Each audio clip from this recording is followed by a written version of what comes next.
안녕하세요. 반갑습니다. 문재원입니다.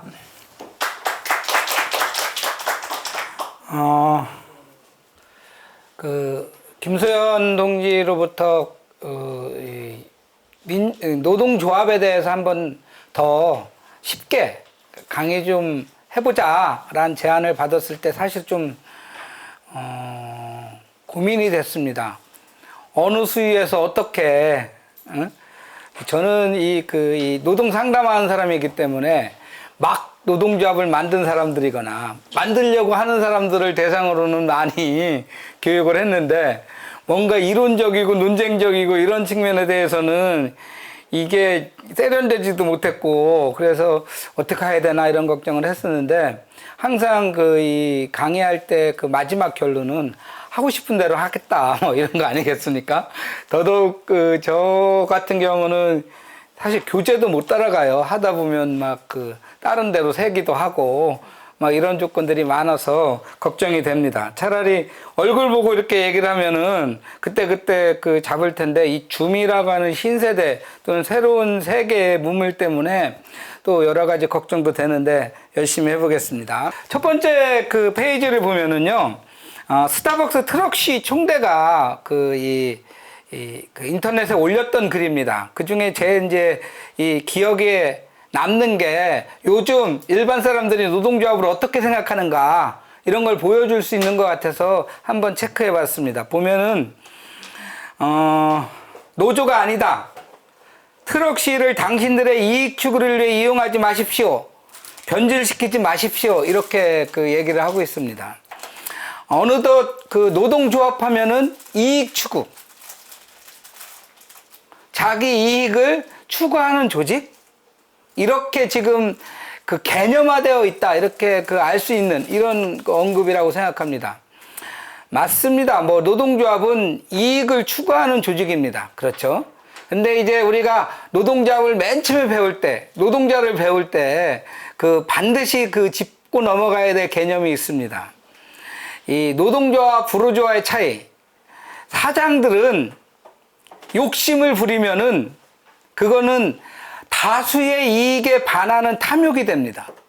그런데 노동자는요, 노동자가 개인의 욕심이 아니라 집단의 욕심, 즉, 계급의 요구를 제시했을 때 그 욕심, 그 욕구는 공익이 됩니다. 이게 계급의 존재의 본질적 차이예요. 이 차이를 우리가 이해를 해야 됩니다. 똑같이 욕심을 부린다고 하더라도 자본가의 욕심과 노동자의 욕심은 다르다. 다만 그게 개인이라고 했을 땐 틀리지 않아요. 그죠? 집단으로 형성됐을 때 자본가들은 자기들의 이익에 의해서 세상을 망치지만 노동자들은 자기들의 이익을 극단으로 추구한다고 하더라도 세상이 좋아집니다. 1980년대 이 양평동에는 각종 과자 공장이 다 있었어요. 혜태, 롯데, 크라운 공장이 다 있었거든요. 그런데 이 혜태 공장 노동자들이 8시간 노동제 요구를 하면서 파업을 하다가 수백 명이 자릅니다. 근데 이때 8시간 노동제라고 하는 건 뭐냐면 잔업수당 달라 이런 거였어요. 일을 안 하겠다가 아니라 이 대한민국 노동자들은 참 착해서 항상 일을 더 하겠다지 일을 안 하겠다가 거의 없거든요. 예? 그런데 잘리는 이유로 잔업수당을 주기 시작했거든요. 그리고 나서 한 2개월 정도 지나니까 이 롯데제과하고 크라운제과에서도 잔업수당을 주기 시작했어요. 그러니까 크라운제과 노동자나 롯데제과 노동자는 사장이 너무 고마운 거예요. 예? 사장이 갑자기 올려줬다고 생각하는 거거든요. 그런데 누가 올린 거죠? 참다 못한 혜태제과 노동자들이 싸워서 올린 거죠. 그죠? 혜태제과 노동자들의 요구는 그들의 개인적인 요구가 아니라 과자 노동자 전체의 이익이 됐습니다. 바로 이 차이가 다르다라는 거를 스타벅스 트럭 시위대는 알 수가 없는 겁니다.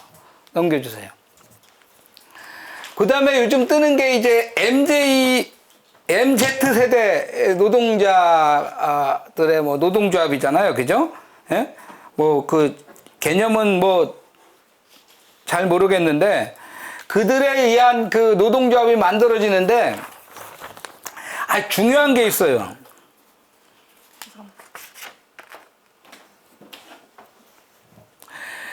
이분들은 이제 공정이라는 거를 내세우는데 가장 중요한 공정은 내가 일한 것만큼은 대가를 받고 싶다 이런 거예요. 그죠? 이게 이제 성과주의라고 하는 개념으로 보통 나타나는데, 근데 놀라운 거는 이 공정이 이 자기들의 불이익에 대해서는 칼날같이 작동을 하는데 정규직 비정규직을 일치시킬 생각을 안 해요. 그죠?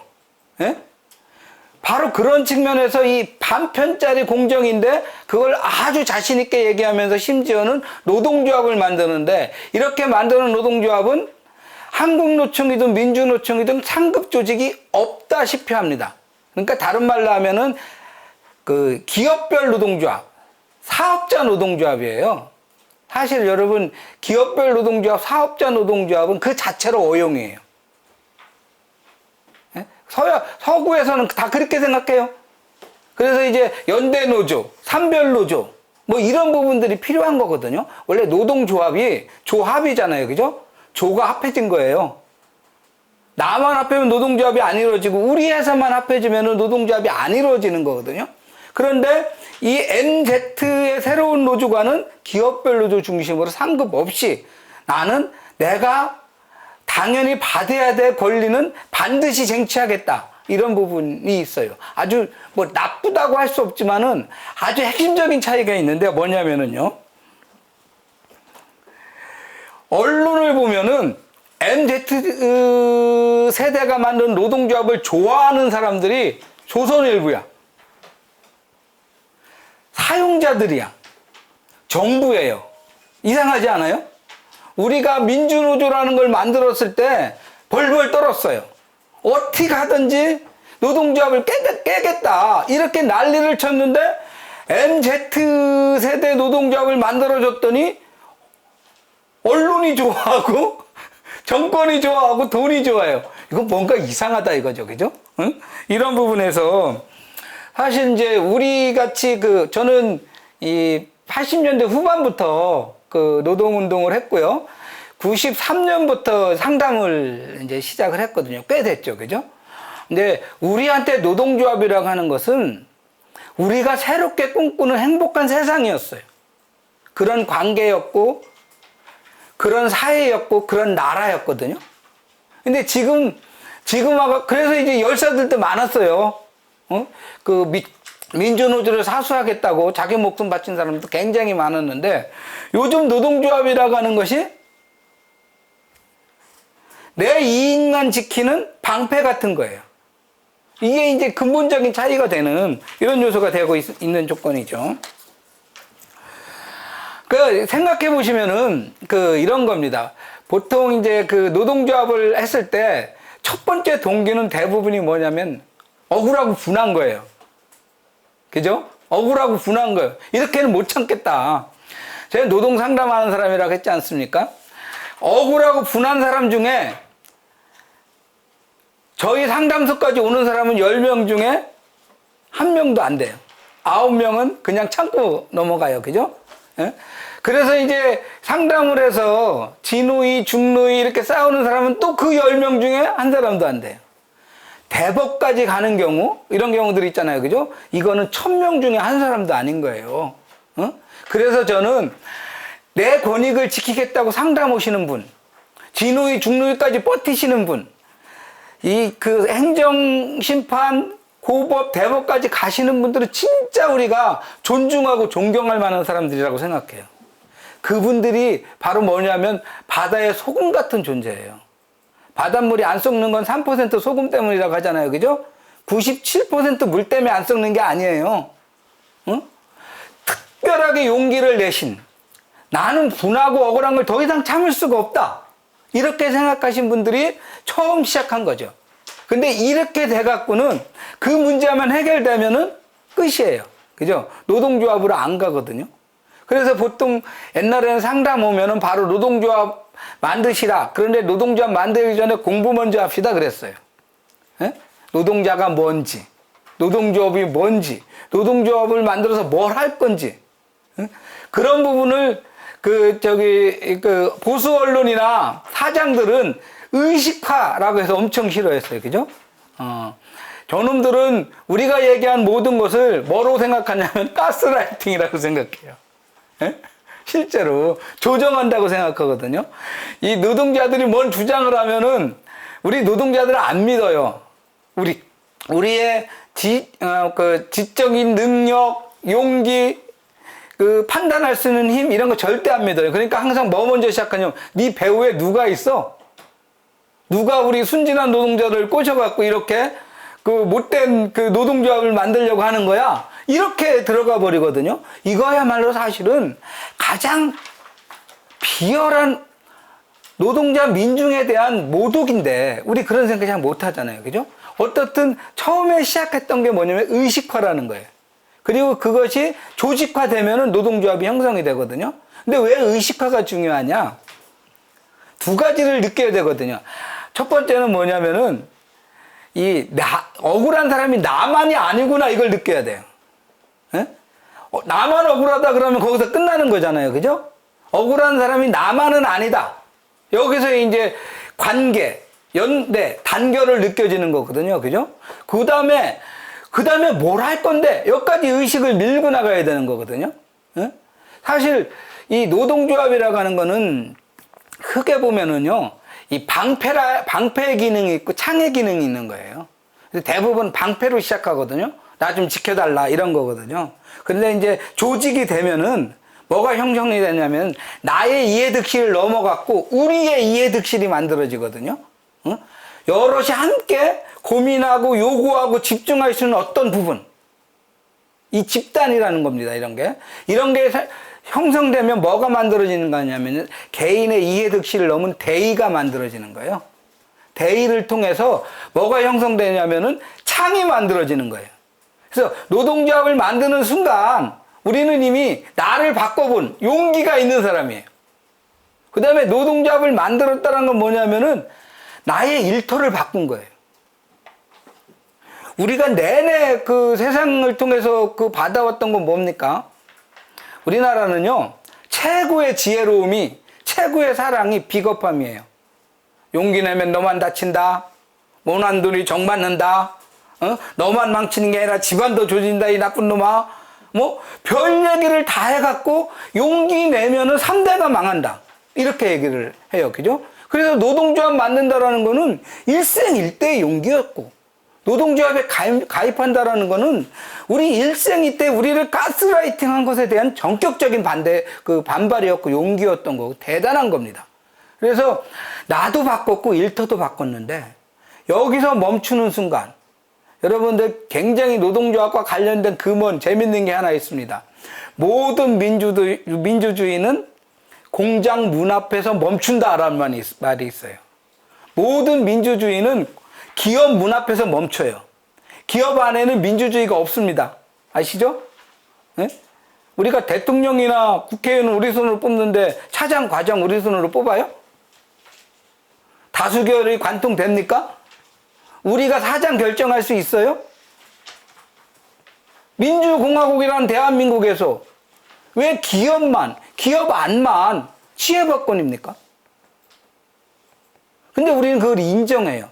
그렇기 때문에 우리 사회에서 가장 비민주적인 곳, 이거는 겉으로는 군대인데요, 실제는 기업입니다. 기업 안에는 민주주의가 없어요. 응? 그렇기 때문에 우리가 단결해서 조금이라도 고치지 않는 한 우리는 민주주의가 전혀 없는 일터에서 평생을 사는 거예요. 바로 그렇기 때문에 우리가 만나는 노동조합 전의 노동이라고 하는 것은 지긋지긋한 겁니다. 아주 지긋지긋해요. 그렇기 때문에 우리는 뭐예요? 요즘은 CF를 봤더니 퇴근 5분 전에 뭘 먹더라고요. 인삼 엑기스인가 뭔 거를 먹더라고요. 그리고 퇴근 이후에 신나게 놀자. 막 그런 거더구만요. 예? 우리가 그래요. 그죠? 일이 재밌질 않아. 일에서 벗어났을 때 재밌어요. 그죠? 그런데 우리가 평생을 살면서 가장 많은 사람, 가장 많은 시간을 투여하는 곳이 일터예요. 일터에서 우리가 주인이지 못하면은, 일터에서 우리가 즐겁지 못하다면 우리 인생의 절반은 즐겁지 않은 거거든요. 왜 이렇게 살아야 됩니까? 그래서 좀 바꾸자. 이때 이제 창이 형성되는 거거든요. 그런데 MZ 세대가 말한 노동조합에는 방패만 있어요. 그죠? 세상을 바꾸겠다. 우리의 존재를 바꾸겠다. 이런 생각은 거의 없어요. 이게 이제 이 선배 세대로서 이제 꼰대 소리 듣겠지만 요즘 젊은 친구들을 보면서 느끼는 답답함. 그러니까 이 피해자로서는 예민한데 개척자, 파괴자, 새로운 걸 건설하는 부분 속에서 우리가 옛날처럼 패기가 있는지 이런 부분에 대한 걱정들, 이런 것을 많이 하게 됩니다. 어떻든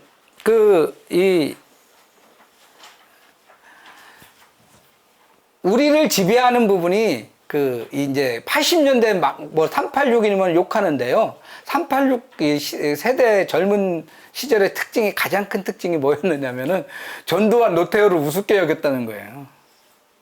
응? 저놈들 내가 반드시 응징하겠다.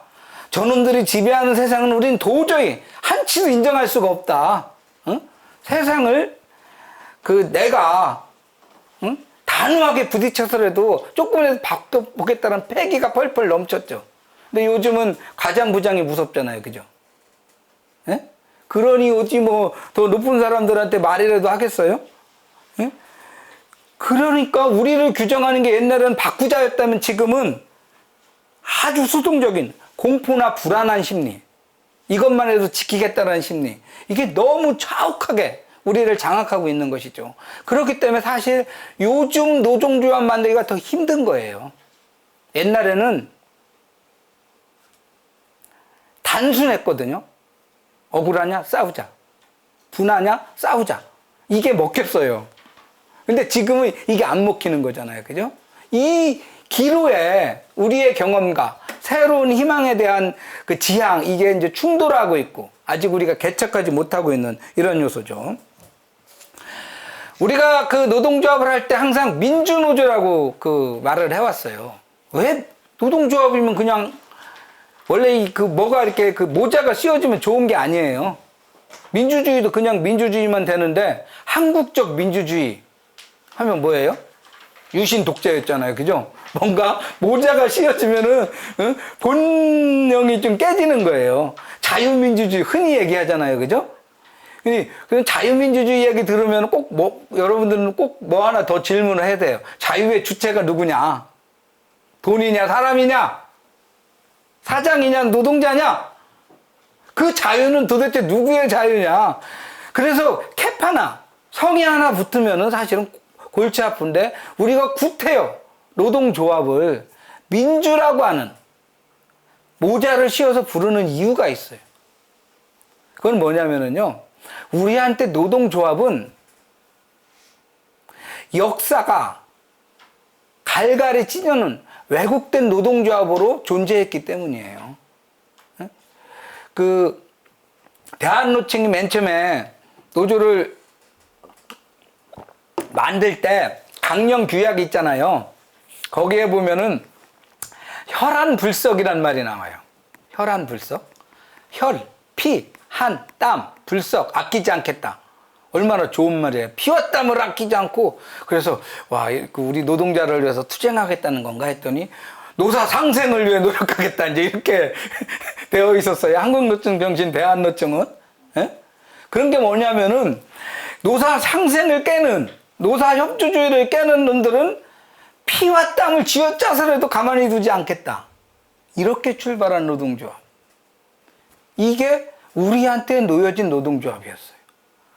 지금 한국노총, 그 전에 대한노총이라고 했었던 부분들이.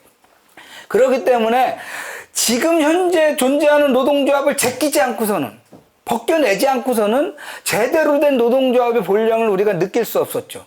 그러니까 민주노조라고 하는 부분은 역사적 과제와 역사적 자부심이 실려 있는 개념이에요. 예? 가오가 있는 개념이라는 거죠. 응? 자긍심을 가져야 되는 개념이라는 건데 과연 그럴 수 있는지 이제 그런 어떤 역사적 자긍심 이런 부분을 이어지는 노동조합이 지금 만들어지고 지금 유지되고 있는지 이제 이런 게 걱정이죠. 그래서 저는 그렇게 생각합니다. 우리 민주노조의 역사는 전태일 열사 정신에 뿌리를 뒀다 이렇게 생각을 합니다. 전태일 열사. 이제 전태일 열사에 대해서 어떤 사람들은 풀빵 정신 이렇게 강조를 하는데 이제 그거는 따뜻한 연대 정신, 온정의 정신이거든요. 나쁜 게 아니에요. 그런데 이거는 아직 창의되지 않은 생각이죠. 그죠? 싸우기 전에 형성했던 것들이기 때문에. 근데 싸우니까 세상과 대립하게 되어 있거든요. 이 전태일 열사가 이 바부회를 만든 다음에 설문조사도 하고 뭐 노동부나 청와대까지 이렇게 이 노력을 했는데 패배를 합니다. 패배를 하고 났을 때 패배 끝은 바로 해고였고 그리고 여러 가지 압력 속에서 같이 했었던 동료들이 전부 떠났어요. 전부 떠났어요. 그러니까 전태일 열사도 못 견디고 쌍문동 건설 현장으로 몇 달간 도망갑니다. 도망가서 거기서 내내 고민을 하죠. 내내 고민을 하죠. 동료도 못 믿고 일터도 잃었고 블랙리스트가 돌아서 취업도 안 되고 전망도 없고 어떻게 해야 될 것인가. 그 몇 개월을 노가다를 하면서 그러니까 이제 노동자들이랑 하는 건 잘 안 되고 내가 사장이 돼볼까? 협동조합 같은 기업 한번 꾸려볼까? 이런 고민도 해보고 별별 고민을 하다가 몇 달 만에 다시 돌아오죠. 7월 그 하순에. 그러면서 뭐라고 했어요? 나는 다시 돌아가야 된다. 내 어린 마음에 고인 어린 동심 뭐라고 해? 여성 노동자들의 곁으로 이렇게 하거든요. 이 전태일 정신의 핵심은요. 패배하고 시리에 빠졌다고 하더라도 다시 돌아올 수 있는 힘이고요. 그 힘의 근거가 뭐냐면은 더 높은 자리거나 동료가 아니에요. 자기보다 더 약한 어린 동심의 곁으로 돌아간다는 그 정신이에요. 그리고 다시 시작을 하죠. 이번에 삼동회라고 하는 조직을 해서 시작을 하고 하다 안 되니까 이젠 나도 버리겠다 하면서 분신까지 간 거지 않습니까? 풀빵 정신하고 분신 정신은요, 아까 제가 말한 것처럼 그 안에 의식과 조직화, 연대라고 하는 당금질이 있었던 거예요. 본질이 다른 건데 우리가 참 그렇게 쉽게 그 정신을 계승하지 못하고 있는데요. 사실은 역사는 계승했습니다. 노동자들이 87년 노동자 대투쟁을 하고서 맨 처음에 전국에서 하나로 모였을 때가 11월 13일이었습니다. 전태일 분신투쟁의 날에 처음으로 만나서 우리는 하나다. 우리는 전태일이다 선언했어요. 그러면 전태일답게 살아야 됩니다. 그죠? 예?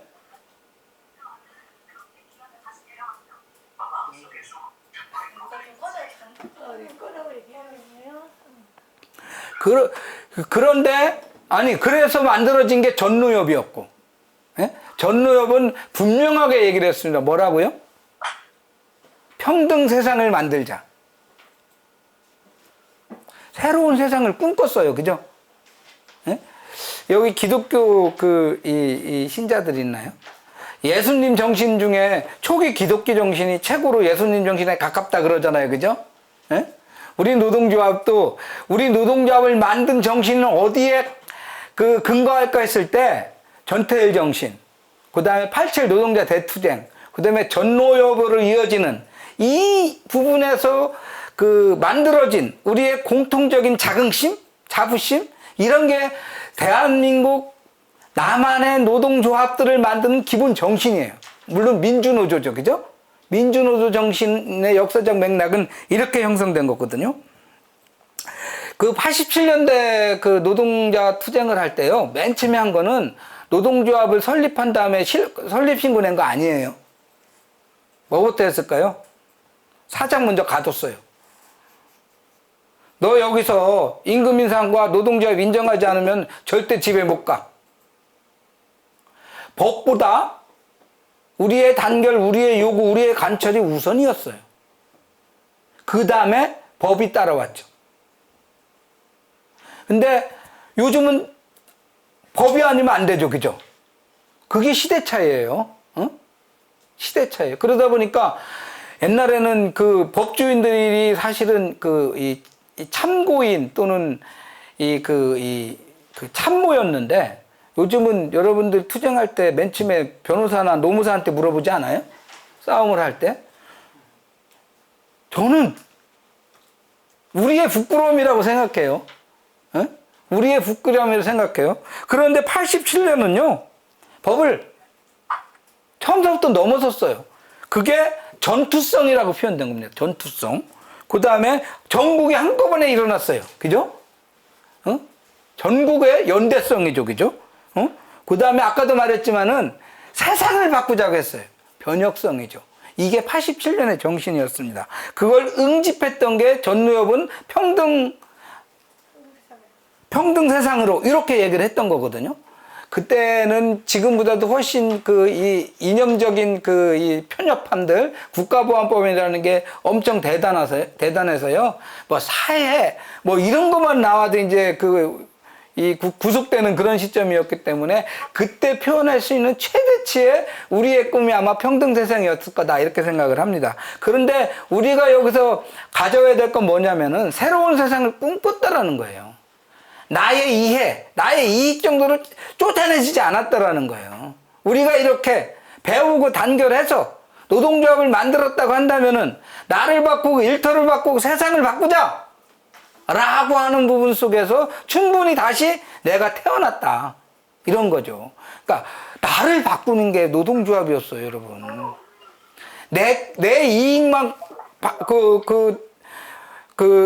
따지고 내 이익만 가져가면 되는 게 노동조합이 아니고 그걸 통해서 나도 바꾸고 일터도 바꾸고 세상도 바꾸자. 이게 노동조합이었는데 바로 이런 부분이 너무나 많이 시들어졌죠. 끄라는데 부끄러워. 일단. 예. 그렇게 되면서 이제 요즘 우리는 노동조합이라고 하는 부분에 변조된 이런 걸 보게 된 거예요. 이제 세상을 바꾸는 노동조합? 이렇게 얘기하면은 이제 요즘은 민주노총 욕하는 것 중에 대표적인 게 귀족노조라고 하는 표현과 또 하나는 뭐냐? 사회적 책임을 다하지 않는, 뭐 노사정 합의도 모든 사람이 다 노력하는데 민주노총만 땡깡 부려 뭐 이런 식으로 해갖고 사회적 의무 책임을 다하지 않는 뭐 민주노총 이런 식으로 욕을 하잖아요. 그죠? 응? 근데 항상 명심하셔야 될 거는요. 의무는 권리 뒤에 오는 거예요. 에? 권리가 있어야지 의무가 있는 거예요. 그게 민주공화국의 원리인 거거든요. 응? 의무가 먼저고, 그 다음에 이제 혜택이나 권리를 얘기하는 그거는 민주주의 전에 사회의 기본 원리였던 거예요. 그리고 아니면은 국가주의라고 하는, 파시즘이라고 하는, 유신 독재가 그런 거잖아요. 나라가 국민을 뭐 해주기 전에 국민이 나라한테 뭐 해줄 거니 먼저 생각해라 뭐 이런 논리들, 이런 부분인데, 그렇기 때문에 민주노총한테 사회적 책무를 요구한다면은 민주노총이 가진 사회적 권리에 대해서 정권과 돈이 인정을 해야 되는데 그런 건 하나도 없잖아요. 그죠? 이 불균등함에 대한 이 공정이 따져지면 그건 훌륭할 텐데 이런 공정은 안 따져요. 이제 이게 문제죠. 그런데 이 부분이 이제 그 사회화됐어요. 사실 여러분들 이 그 노동자들이 그 87년 7, 8구 노동자 대투쟁을 한 것도 생각해 보면은 6월항쟁 덕이죠, 그죠? 예? 6월항쟁의 그 열려진 공간에 노동자들이 탁 치고 들어가면서 그 새로운 세상의 동력을 만들었죠. 하지만 그때까지만 해도 우리는 노동자가 세상의 주인이다. 노동자가 세상의 역사의 주인이다. 라고 했지만 현실은 아니었죠. 그죠? 응? 쫓아가는 사람이었죠. 그런데 1997년 날치기 그 노동부 압법에 날치기에 대항한 민주노총의 총파업이 일어나요. 예? 그래갖고 그 이 김영삼 정권의 그 이 목숨줄을 끊어놓은 거죠. 응? 그 민주노총이 총파업을 통해서 세상을 뒤흔들었어요. 세상을 바꿨어요. 누가 깜짝 놀랐느냐면요. 가진 자들, 돈과 권력을 가진 사람들이 깜짝 놀란 거예요. 그동안은 그래도 너네가 사는 역군이지 참 훌륭해 이랬지만은 그때까지만 해도 만만하게 봤거든요. 그냥 부려먹는 존재지 이런 뜻이었는데 어느덧 노동조합을 만들고 투쟁하고 단결을 하더니 이제 세상을 통째로 들었다 놨다 할 수 있는 힘이 생겨버린 거잖아요. 그때 대한민국 국민한테 어떤 언론이 물었습니다. 앞으로 미래를 책임져야 될 그 세력은 어디입니까? 정경련, 민주노총, 정당 쭉 물어봤을 때 압도적으로 민주노총, 민주노조라고 했습니다. 사회 신뢰성을 얘기했을 때 1위가 압도적으로 민주노조였습니다. 사람들은요, 이걸 통해서 세상을 바꿀 수 있다는 희망, 이걸 가졌어요. 그렇기 때문에 지배자들이 깜짝 놀랐죠. 그때부터 새로운 공격이 들어갑니다. 옛날에는 무조건 빨갱이라고 무조건 탄압만 했거든요. 이렇게 돼서는 이제 안 먹힌다 이거예요. 그러니까 그 다음부터 또 몇 가지 단계가 있는데 첫 번째는 뭐냐면은요. 기아차 노조든 현대차 노조든 노동조합 내 부정부패를 만들어내요. 응? 대표적인 게 뇌물 이런 거거든요. 근데 노동조합이 생기니까 바뀌긴 바뀌었어요. 옛날에는 노동자가 높은 놈들한테 돈을 갖다 바쳤는데 이제 그 반대가 됐어. 여러분들 우리 노동자 민중이 청렴하고 저 깨끗한 이유는 간단해요. 뭘까요? 우리는 부정부패할 기회조차 없어. 뭐 누가 뭐 이렇게 뇌물을 주거나 이래야 되는데 그런 것도 없잖아요. 그죠? 그러니까 우리는 기회가 없어서 깨끗한 거예요. 우리가 너무 우리를 자신하면 안 됩니다. 그런 건데 그 뇌물이라고 하는 거는요. 뇌물이라고 하는 거는 이제 민주화가 됐잖아요. 그죠? 옛날처럼 강압으로거나 억지로 이렇게 직접적으로 안 줘요. 응? 소한테 물을 먹이기 위해서는 냇물까지 끌고 가봤자 소용이 없잖아요. 그죠? 어? 소한테 물을 먹이는 가장 좋은 방법은 짠 여물을 써서 주는 거예요. 먹는 것을 짜게 해주면은 입이 타니까 지가 알아서 물을 찾죠. 그죠? 뇌물이라는 게 그렇게 형성됐습니다. 일상에 있어서 미리미리 던져주는 거예요. 그래서 현대자동차에서 어떻게 현대 초창기 노동조합에 반하는 작업을 했느냐면은요. 여러 가지 작은 고충사항이 있을 거 아니에요. 그죠? 그러면은 민주노총 소속 대의원을 통해서는 절대 안 들어줘요. 그런데 회사 측, 노동조합의 회사 측 어용 대의원들이 하면 다 들어줘요. 그러면 우리가 왜 당장 급하니까 어용한테 부탁을 하겠죠. 그죠? 그러면서 또 민주한테는 그런 얘기를 했대요. 뭐냐면은 내 마음 알지? 알죠. 근데 그 마음은 오래 가는 게 아니거든요. 어? 바로 그렇게 됐는데 이상하게 노동조합에서 명절 선물이 어떻고 산재 병원 이게 다 우리 한두 사람이라면 그 이해득실을 모르는데요. 예를 들면 3만 명이 명절 선물을 받는다. 근데 1인당 10만 원짜리 선물을 주라. 근데 3만 명짜리를 하면은요. 그 10만 원짜리가 3만 원이 돼요. 집단으로 이렇게 왕창 들어오니까 나머지는 이제 그 서로 나눠 갖고 막 그러는 거거든요. 그러니까 여기에 쉽게 넘어가요. 응? 그러면 이제 바로 폭로가 되죠. 그래서 뭐가 나타나요? 이들은 청렴하고 깨끗한 우리의 미래의 희망이 아니라 똑같은 놈들이다. 그 놈이 그 놈이다.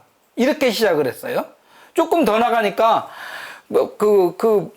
이 현대자동차 노동조합 봐라. 지 욕심만 챙긴다. 집단 이기주의 화신으로서 노동조합이 됐고요. 그게 조금 뭘로 마지막에 그 완성이 됐느냐면 귀족노조라고 들리죠. 그죠? 귀족노조. 이 얘기는 뭐냐면은 이제 노동조합을 통해서는 아무것도 희망이 없다. 이런 부분을 25년 동안 우리가 가스라이팅 당한 거예요. 내내. 그래서 지금은 아까 쿠팡. 그런 얘기가 나오는 거예요. 연대하겠다는데. 그러면 고맙지만 사양하겠습니다. 하면 끝나는 거잖아요. 어? 스타벅스.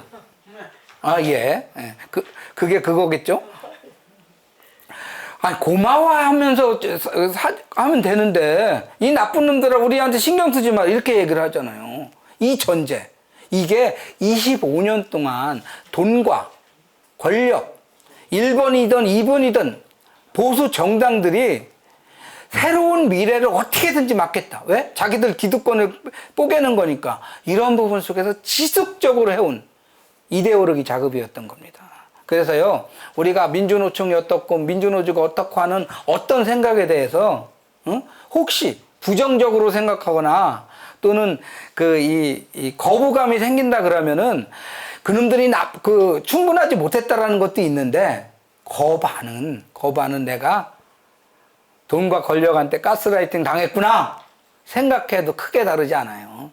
우리가 맨 처음에 노동조합을 만들 때 이 노동조합 간부들하고 노동조합원들이 맨날 싸웠던 것 중에 하나가 뭐냐면은 왜 우리 위원장은 우리를 챙기지 않고 맨날 연대한다고 나가고 맨날 집회한다고 나가고 그런지 모르겠어.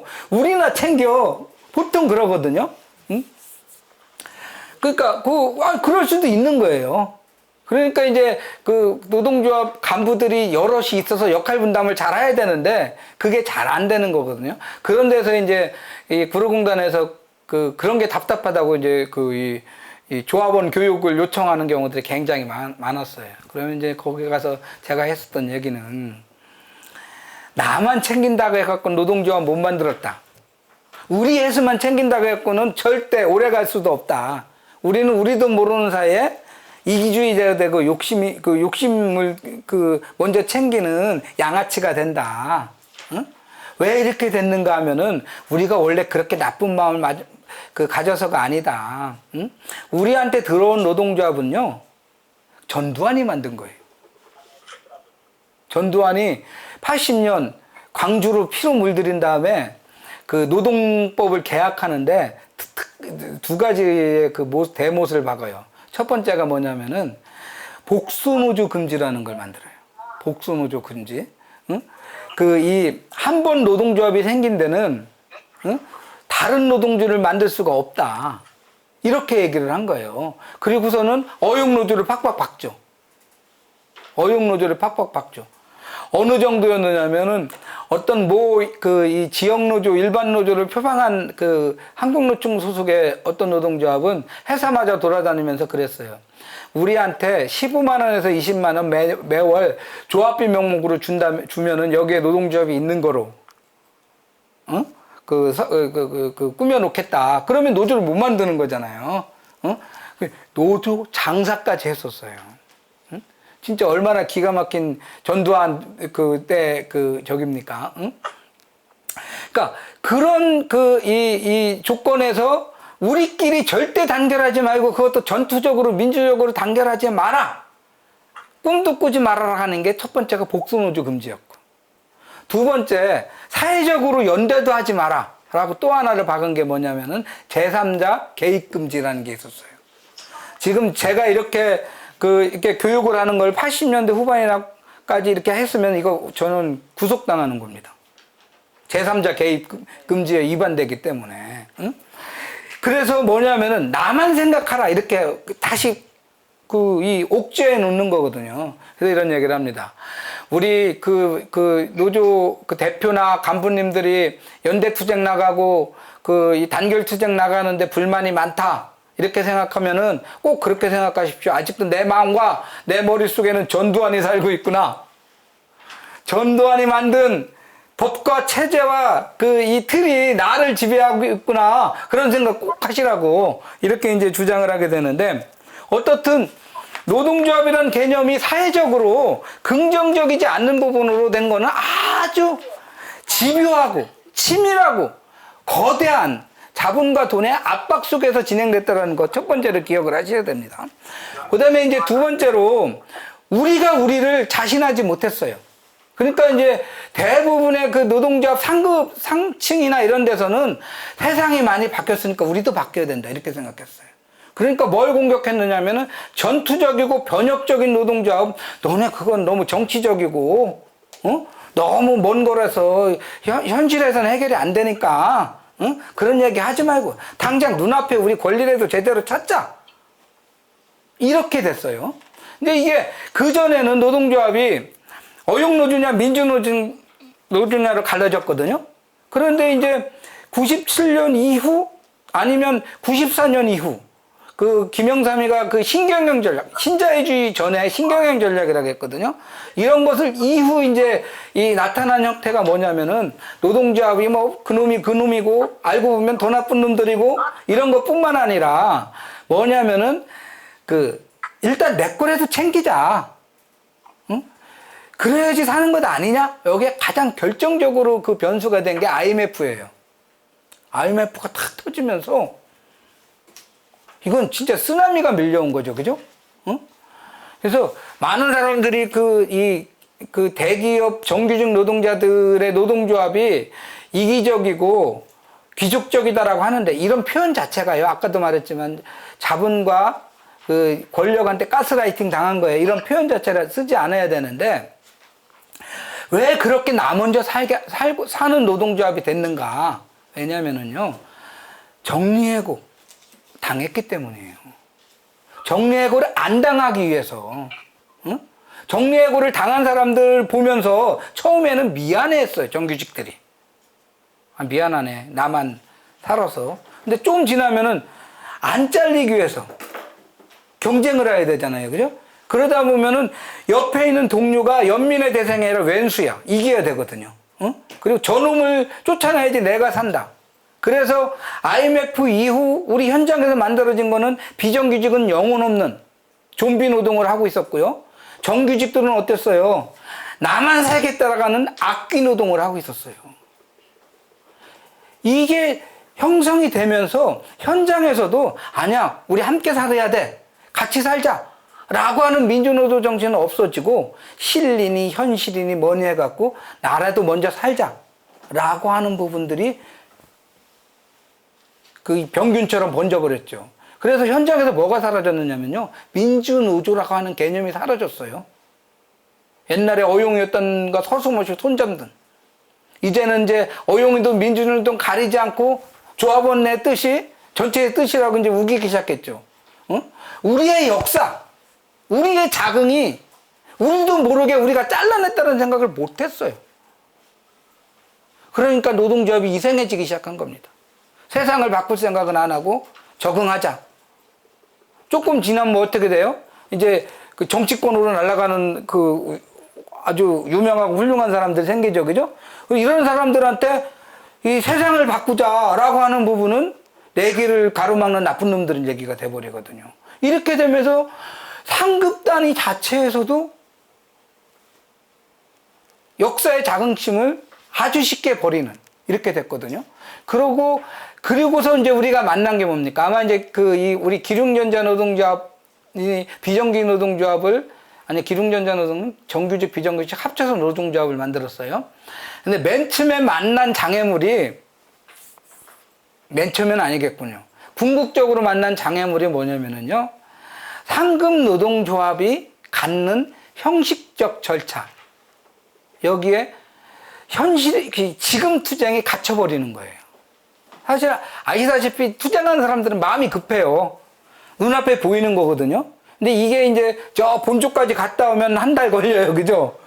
당장 싸워야 되는데 한 달의 시간. 이 간극이라고 하는 부분들을 감내할 수가 없는 거예요.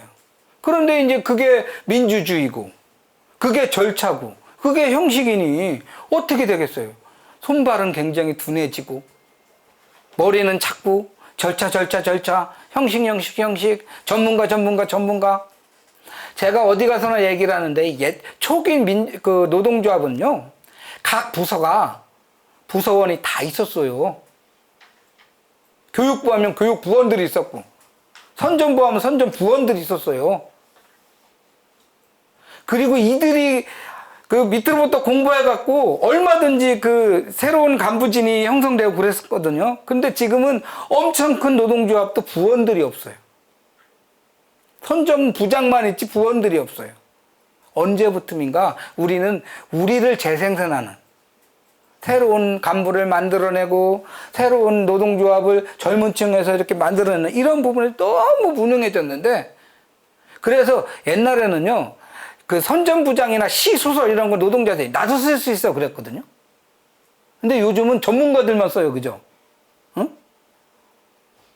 형식주의, 전문가주의, 이게 사실은 투쟁하는 현장에서는 제일 무서운 호랑이 같은 건데, 민주노총조차도 이런 부분에서 자유롭지 못했습니다. 응? 그렇게 되다 보니까 제가 들은 얘기, 그 대기업 현장에서는 현장 조직은 되게 많대요. 근데 이제 그 조직원이 그런답니다. 나 이게 필요한데 이것 좀 해줘. 안 해주면 다른 조직 간다? 그런답니다.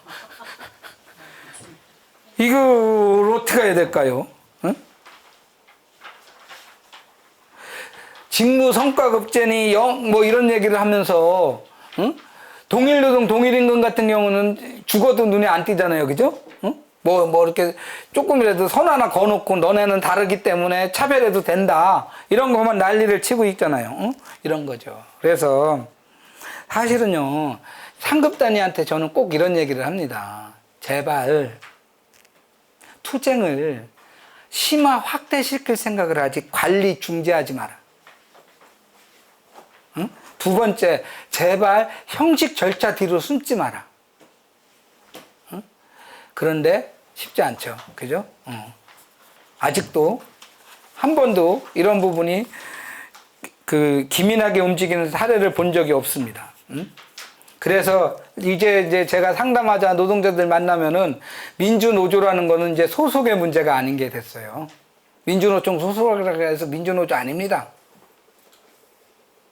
한국노총 소속을 해서 어용노조 다 아닙니다. 왜 이렇게 됐습니까? 우리가 민주노조라고 하는 자긍심, 역사적인 그 자존심, 이런 부분을 나도 모르는 사이에 포기했기 때문에 나타난 현상이다, 이럴 수 있습니다.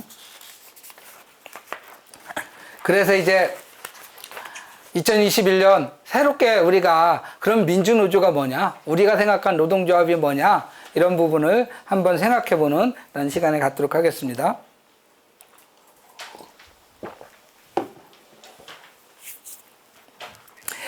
옛날에 제가 그러니까 민주노총 그 위원장 선거를 생각하지 말고 새로운 그 노동조합의 혁신을 위해서 만나서 그 정책과 전략을 논의해보자라고 하는 모임에 초청받아서 간 적이 있어요. 그래서 이제 그 가서 좀 있다 보니까 그게 그 민주노총 위원장 후보를 만드는 조직이더라고요. 그래서 이제 저는 이제 나왔어요. 그거 안 하기로 했던 거니까. 근데 이제 민주노총 선거가 끝나고 나서 이제 그 팀은 졌어요. 그리고 나서 또 이제 2차로 그거와 상관없이 모이자 이렇게 제안을 하더라고요. 그래서 이제 뭐 3-4번이니까 가보자 그랬는데, 이제 모임이 끝나고 뒤풀이해서 얘기를 했는데 저는 진짜 깜짝 놀랐어요. 노동조합 오래 하면은 사람을 못 믿게 되나요? 막 확실히 우리가 그 속상하긴 하죠. 그죠? 뒤통수도 많이 맞고 그 약속도 잘 안 지키는 거 많잖아요. 그죠? 근데 그거는 개인의 문제 아니에요. 사는 세상에 만든 구조의 문제거든요. 제가 이제 이런 교육할 때 드는 예 중에 그런 게 있는데, 옛날에도 이 정신적 장애인들 많았어요. 다 있었어요. 동네에 바보형 있었고, 꽃꽂은 아줌마 있었고, 다 있었어요. 그죠? 응? 근데 우리는 그분들을 위험이라고 느껴본 적이 없어요. 불쌍하게 느끼거나 놀리거나, 응? 어떻든 기본적으로 착하다고 봤어요. 그죠? 근데 요즘은 뒤에서 누구 팍 미는 거 아닌지 막, 응? 아프다라고 하는 것이 사악하다가 돼버렸어요. 그죠? 그러면은 병자가 갑자기 확 바뀐 건가? 아픈 사람들이? 아니라고 봐요. 그 사이가 반영된 거잖아요. 그죠? 옛날에는 우리가 서로 연민하고 부모 안는 이런 것이 있었기 때문에 나쁘다고 생각을 안 했는데, 지금 이놈의 대한민국 사회는 서로가 서로한테 적이고 욕심과 탐욕의 관계이기 때문에 저놈이 나를 어떻게 공격할지 몰라. 서로가 서로한테 사악해. 이런 걸 전제로 한 거잖아요. 그죠? 저는 노동조합을 만든다라고 하는 것은 이것과 대립하는 거라고 생각해요. 우리가 일터에 와서 만난 관계는요, 한산히 쪼개놓은, 그리고 절대적으로 수직적인 관계잖아요. 그죠? 응? 근데 우리가 노동조합을 통해서 맨 처음에 만나는 관계, 대부분의 여성 노동자들은 자기 이름 불려주는 게 너무 신기해요. 그죠? 응? 이 김씨 아줌마 이렇게 하다가 누구누구 동지 이렇게 불려주는 게 이게 새로운 세상이야. 응? 이 남자 노동자들은 노동조합이 생긴 다음에 뭐가 제일 희한하다고 느꼈느냐면요, 이 중간 관리자들이 우스운 놈이야. 노동조합을 만드니까 맨날 사장이나 뭐 이런 애들이랑 대답하다 보니까 그 하늘 같았던 것들이 아무것도 아닌 거예요. 어? 이게 또 새로운 경험이었거든요. 어? 실제로. 그런데 이게 가능했던 거는 수직적인 관계였어요. 아까 민주주의가 없다고 그랬죠. 그죠? 어? 근데 노동조합을 통해서 처음으로 우리는 수평적인 관계. 너와 나가 똑같다. 노동조합에서 간부가 된다라는 거는 생고생하는 거잖아요. 특히 조그만 노동조합일수록. 그래서 저는 노동자들한테 이 얘기를 해요. 대기업 말고 중소기업 또는 영세기업에서 노동조합 한 사람들은 대통령 해도 충분하다. 박근혜나 김영삼보다 훨씬 고생도 많고 판단도 많이 하는 거예요. 아무것도 안 해도 돼요. 박근혜나 이재용이 말을 잘 못해요. 왜 말을 못하는지 아세요? 말이 필요 없어.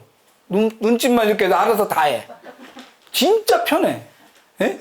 근데 우리는 이 사람 저 사람 다 챙겨야지, 원망 다 들어야지. 우리 구로공단 같은 경우는 노동조합 위원장 2년 하면은 빚이 1,000만 원이다.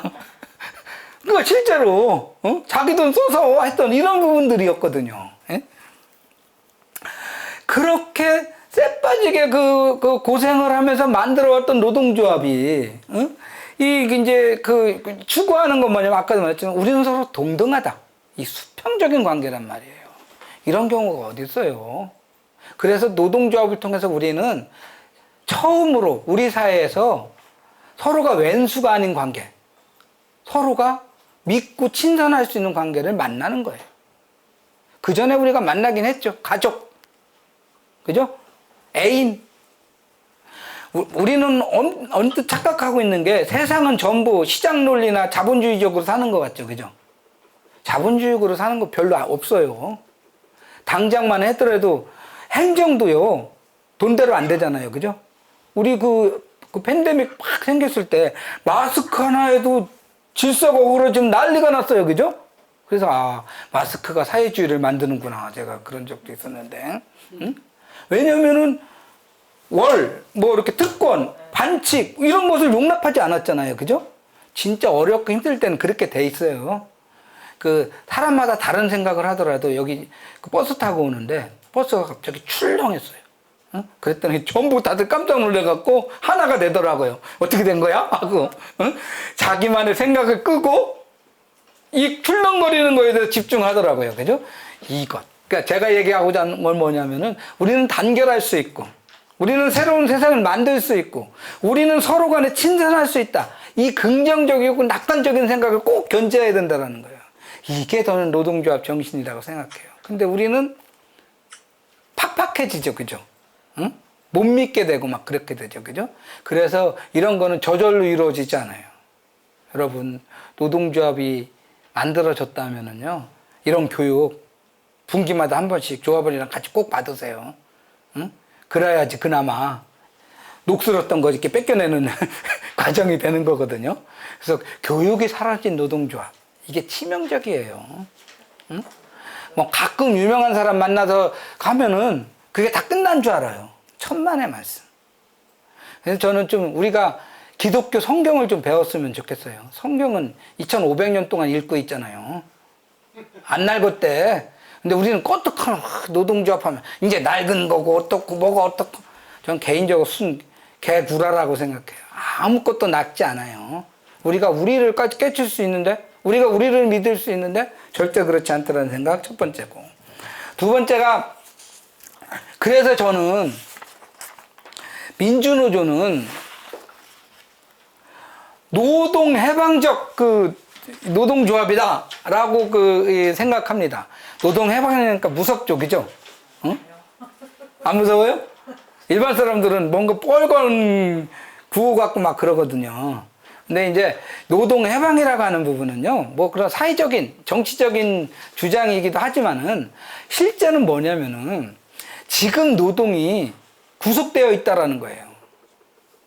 얽매여 있다라는 거예요. 구속된 노동을 풀어주자.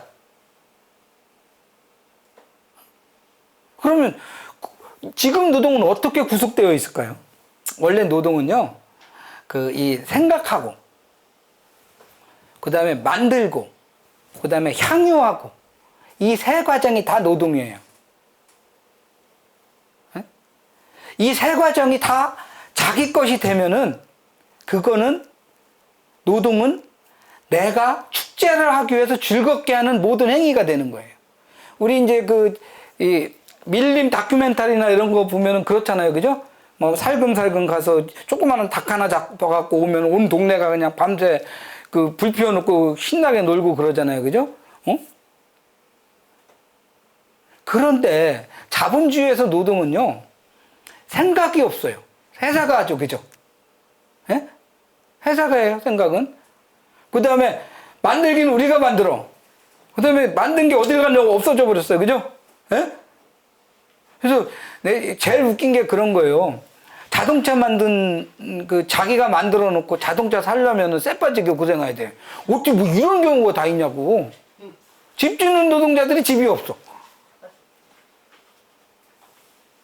우리는 이거 왜 이상하다고 생각하지 않는지 모르겠어요. 응? 원래 이상한 거예요, 그게요. 그런데 자본주의는요, 그 생각도 뺏어가고 누리는 것도 뺏어 오직 일만 해라. 이게 이제 소외된 노동, 억압된 노동, 갇힌 노동에 이걸 풀자 이거예요. 응? 그래서 일과 놀이가 하나고, 일하는 게 즐거운, 일터가 나의 보람터인 이런 부분으로 만들자. 이게 노동해방이에요. 좋은 얘기죠? 무서운 얘기 아니죠, 그죠? 응? 저는 이 개념이 조금 더 확대시켜주는 고마우신 분이 저 명숙동지나 장애인 노동조합이라고 생각하거든요. 이 노동이라고 하는 개념을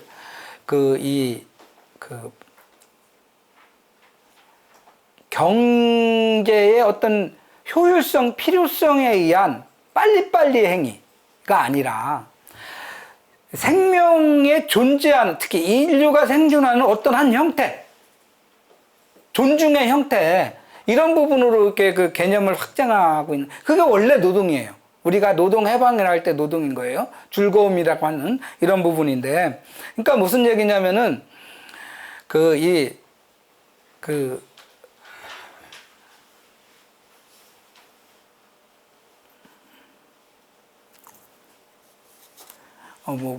맥락을 까먹었어. 이 노동조, 그러니까 노동이라고 하는 개념에서 원래 이제 그 이 인류가 짐승과 다른 이유가 이제 노동이라고 하는 건 기본적으로 배우잖아요. 그죠? 그래서 이제 제가 왜 이 얘기를 하냐면은 아까도 초창기 얘기를 했는데 우리가 부자가 되고 직업을 갖는 이유가 노동으로부터 탈출하려고 하는 것. 그런 생각이잖아요. 그죠? 응? 노동에서 탈출. 노동에서 일탈하려고 하는 것이 목적이야. 그렇게 되면은 노동이 사라지잖아요. 취미생활만 좋아. 취미생활 하듯 노동조합 해봐. 세상 벌써 바뀌었죠? 어? 그 자전거 하나 하려면은 안장만 700만 원이래. 그런 노력들을 서슴없이 하잖아요. 그죠? 어? 그런데 그 취미의 즐거움, 그 성취의 즐거움은 우리는 일터에서 형성을 해야 돼요. 그렇게 돌려야 되거든요. 그걸 만들어 나가는 첫 번째 도구, 첫 번째 그 과정이 노동조합인데 이런 기능을 우리도 모르게 뺏겨버리고만 이런 조건이 있다 이런 얘기죠. 그래서 즐거운 노동, 그러니까 두 가지예요. 강제로 하지 않은 노동이어야 돼요. 누가 시켜서 하지 않는 노동. 그리고 두 번째가 뭐냐면은 나를 위한 노동. 남을 위한 노동이 안 되고 나를 위한 노동. 근데 이 두 가지를 몽땅 없애버린 게 자본주의에서의 노동이죠. 자본주의 노동은 목숨줄이잖아요. 그죠? 그래서 우리가 비장한 겁니다. 응? 똑같은 임금이라도 저놈들한테는 비용이잖아요. 우리한테는 목숨줄이잖아요. 그죠? 그렇기 때문에 우리는 임금에 더 비장한 건 불가피해요. 하지만 임금이라고 하는 부분을 지금은 비록 내가 10원을 더 올리게 노력하지만은 이 임금의 틀을 넘어서는 임금과 상관없이 내가 일터의 주인이 되는 그것을 위해서 우리가 힘을 모으고 새롭게 각성하고 새롭게 연대하는 그 매개로서의 노동조합. 이 부분을 잃어서는 안 된다는 얘기죠. 이런 부분을 쉼없이 우리는 우리 안에서 되풀이하면서 각인시켜야 된다는 거, 각인되어야 된다는 얘기죠. 그렇기 때문에 진짜 제대로 된 노동조합은 반드시 교육 기능이 살아있어야 된다. 이런 겁니다. 그렇습니다. 그래서 저는 민주노조다운 원칙과 기준, 이런 부분에 대해서 한번 더 생각해 봤으면 좋겠다라는 겁니다. 그래서 지난번에 어느 이제 성당에 교육을 갔었는데 물어보더라고요. 요즘 같은 귀족노조, 이 정규직만 생각한 이런 부분에 대해서 불만인데 그런 거에 대해서 어떻게 생각하냐. 이렇게 이제 물었을 때 저는 이 노동조합의 세 가지 기준은 이런 거다라고 설명한 적이 있었는데요. 첫 번째가 뭐냐면은요. 모든 노동조합은 상향 평준화되어야 됩니다. 지금 우리가 요구하고 달성하는 거는 기존과는 반볼에도 나가 있어야 되는 겁니다. 정규직의 그 고용 조건을 땡겨서 무너뜨리는 게 아니라 비정규직이 올라가야 되는 겁니다. 그렇죠? 상향 평준화.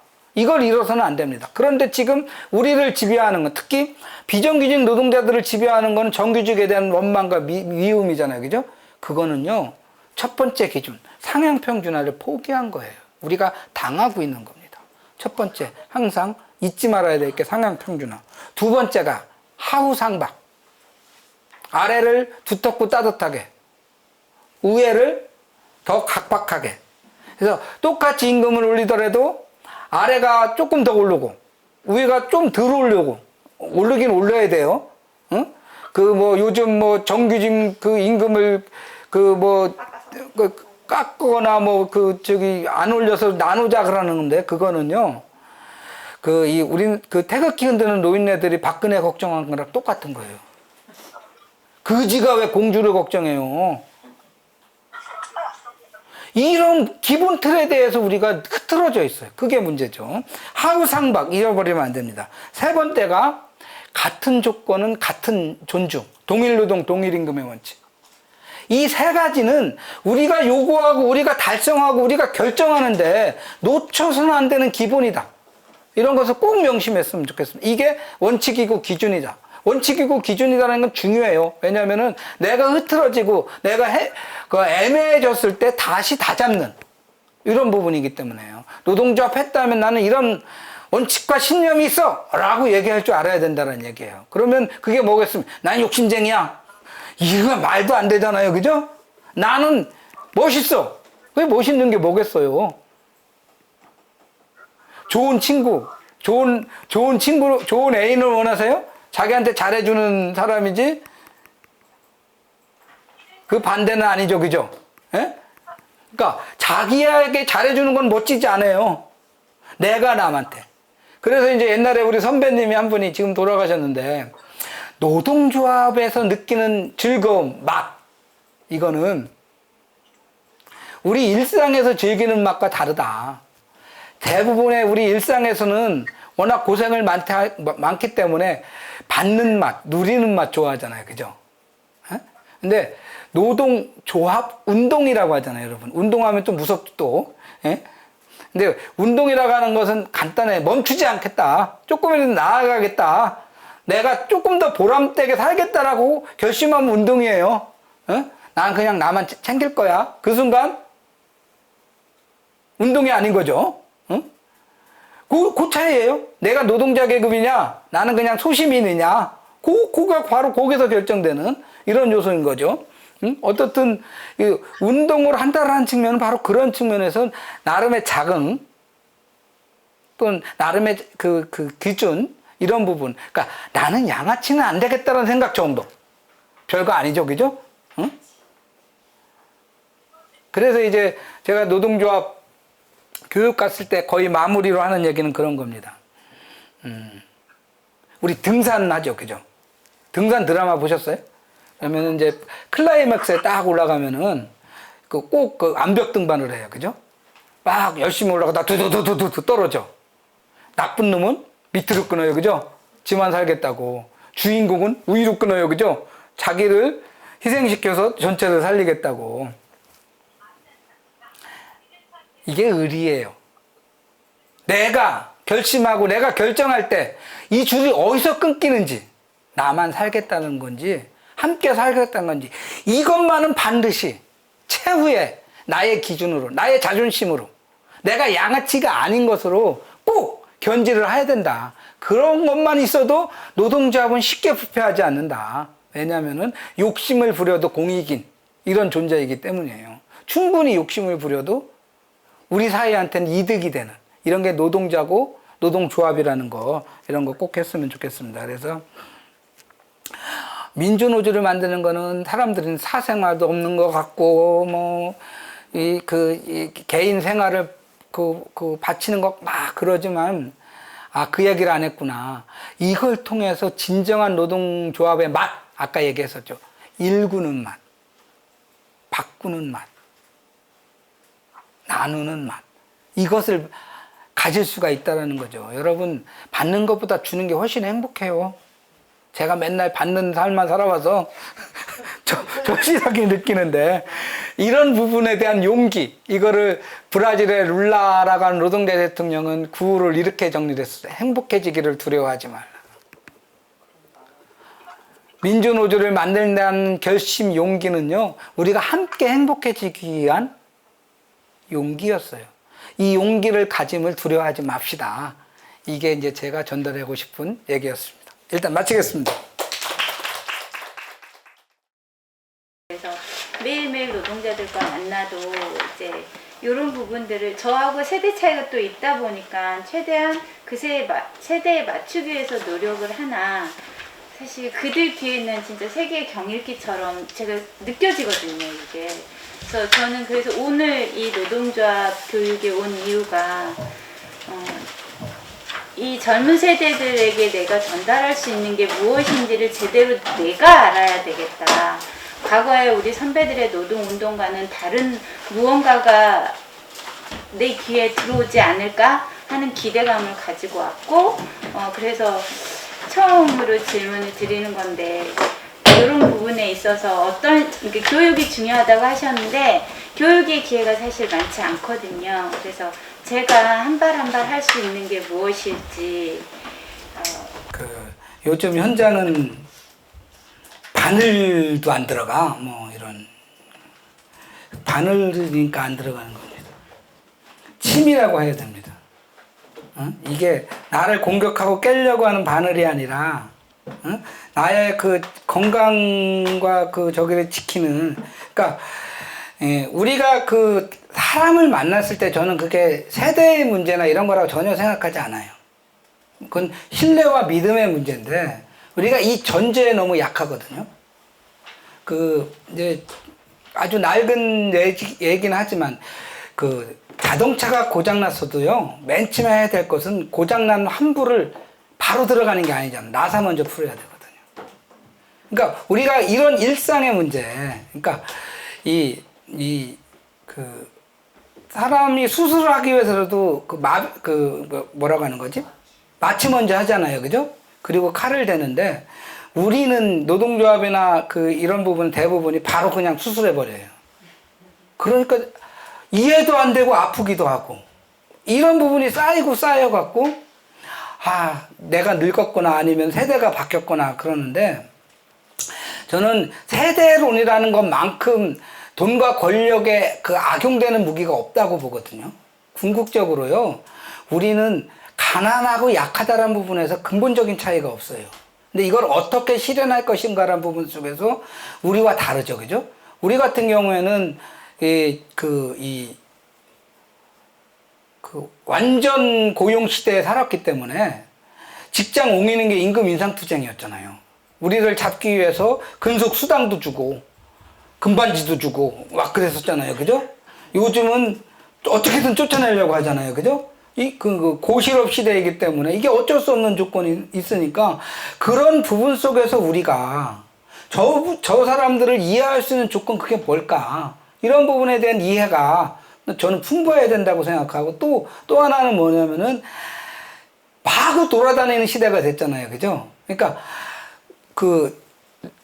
나의 일탈락한 한 우물 속에 인식이나 활동을 가둬넣어서도 안 되는 측면이 겸비돼야 된다고 생각하거든요. 그렇게 된다면은 반대로 이제 옛날에 이런 경우가 있어요. 이제 쌍차 정비지회 같은 경우가 이제 민주노조에 노력했던 사람들 얄밉다고 한 사람은 광주로, 한 사람은 부산으로, 한 사람은 서울로 이렇게 흐트러 놨거든요.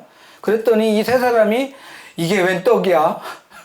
그동안 서울만 있어갖고 이게 조직하는 데가 한도가 많았었는데 이게 배치해주네?